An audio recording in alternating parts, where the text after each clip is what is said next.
এখন কেমন আছো? গুড। আমি আর তোমাকে ডিস্টার্ব করব না, ঠিক আছে? তুমি একটু rest now. Doctor Chatterjee, please একটু বাইরে চলুন।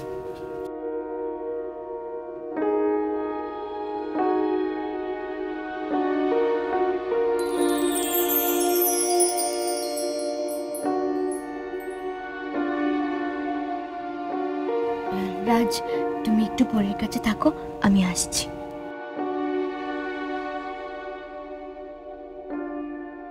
পেশেন্টের এখন যা কন্ডিশন, আরো কয়েকদিন অবজারভেশনে রাখলে ভালো হয়। হ্যাঁ, একটা কথা ছিল। হ্যাঁ বলুন।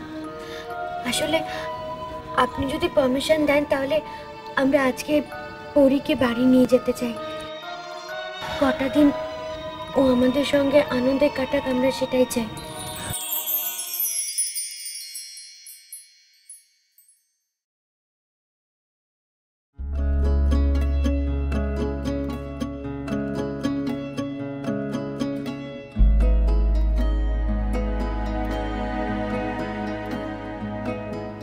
সব ঠিক হয়ে যাবে।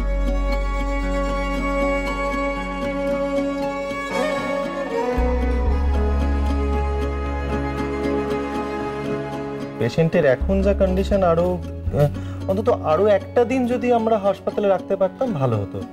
বাড়িতে তো কাকু থাকবে, আর আমরা কোনো অযত্ন করব না। এখন না হলেও যদি বেলার দিকে, মানে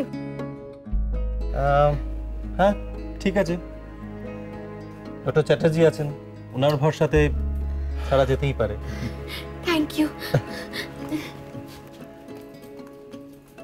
সামনে নেবেন, তাই না?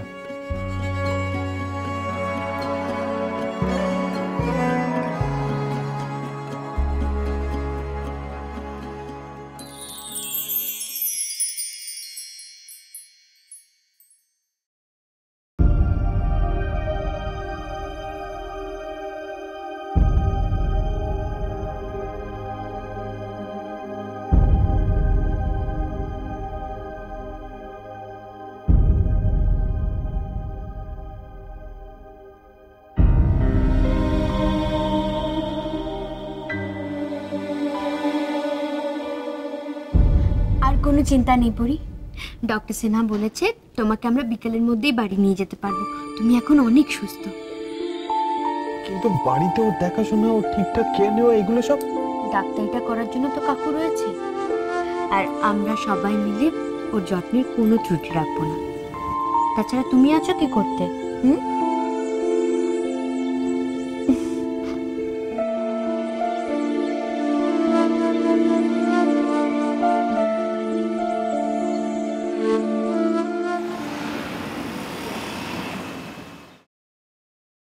ওকে শুইয়ে দাও।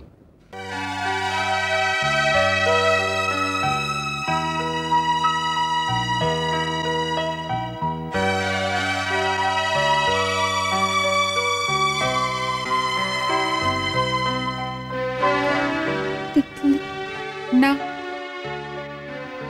এখন থেকে আর মন খারাপ নয়। এখন থেকে শুধু হাসি আর আনন্দ, আর একটুও চোখের জল নয়, তাই না মা? এবার ওকে খুশির খবরটা শুনিয়ে দে বড় খোকা।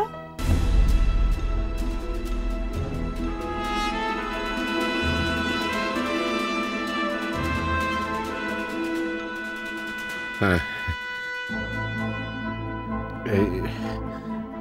জানিস পড়ি, পরশু আমাদের তিতলির অন্নপ্রাশন।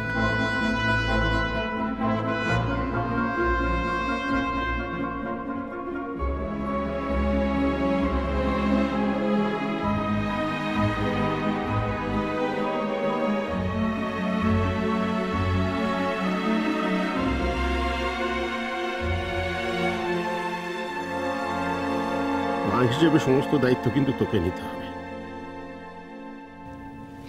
তুমি কোনো চিন্তা করো না, আমরা সবাই আছি, সবাই মিলে তোমায় সাহায্য করব। তুই একদম টেনশন করিস না। ও অনেকটাই করতে পারবে। মায়ের থেকে মেয়েকে আর কে ভালো আগলাবে? আজকে রাত্রে বরং ঘুমিয়ে নি, কালকে অনেকটা সুস্থ বোধ করবে। আর অন্নপ্রাশন তো পরশু দিন। দাদু ভাই, তোমাকে কিন্তু দায়িত্ব নিতে হবে, নিজের বউয়ের খেয়াল রাখতে হবে। হ্যাঁ ঠাম্মা। বলছিলাম আমরা এখন এই ঘর থেকে বেরোই, ওকে একটু বিশ্রাম নিতে দিই।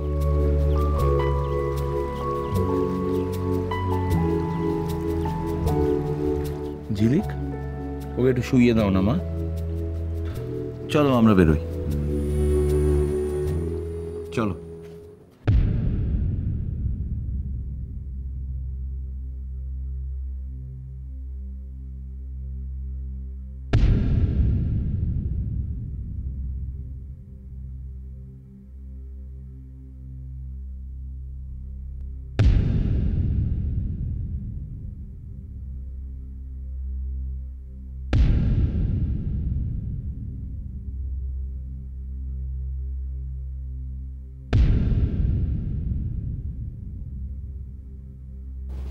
ঝিলিক,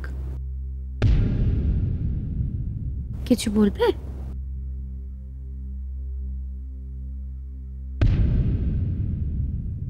আমি সত্যি কারোর দয়ার দান চাই না পরি, আমরা তোমাকে কেউ দয়া করছি না। আমি সবটাই বুঝতে পারছি ঝিলিক। পরি, এই বাড়ির মানুষগুলো তাদের ভুল বুঝতে পেরেছে।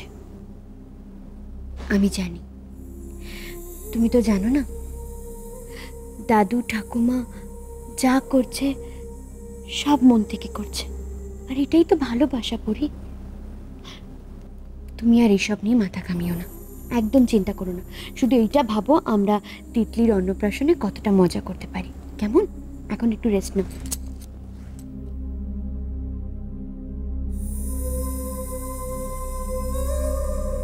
হয়তো সত্যি সবাই আমাকে মন থেকেই ভালোবাসছে, যত্ন নিচ্ছে, কিন্তু তাও কেন আমার এরকম মনে হচ্ছে?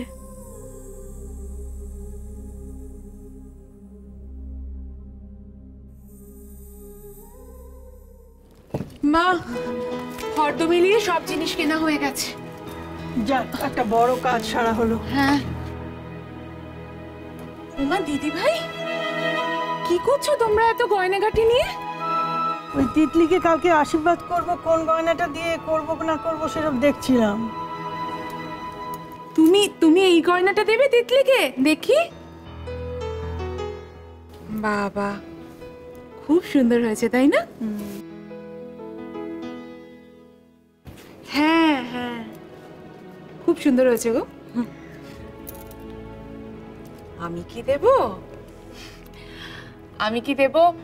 আমি কিনে ফেলেছি, সোনার জিনিসই দেব।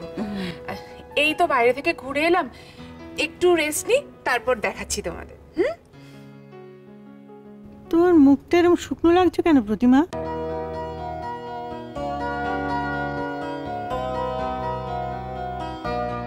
তোমার কি শরীর খারাপ লাগছে? না না, আমি আমি আমি ঠিক আছি। হুম, কিছু একটা লুকোচ্ছ। এই তো দিব্যি খুব হাসি মুখে ছিলে, হঠাৎ কি হলো তোমার? তিতলি তো আমার একমাত্র নাতনি, আমারও তো সাত জাগে ওকে কিছু দিই, কিন্তু কি করব বলুন, আজকে আমার কোনো সামর্থ্যই নেই।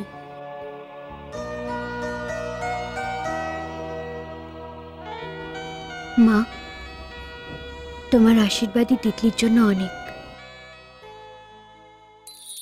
ওটাই ওর শ্রেষ্ঠ উপহার।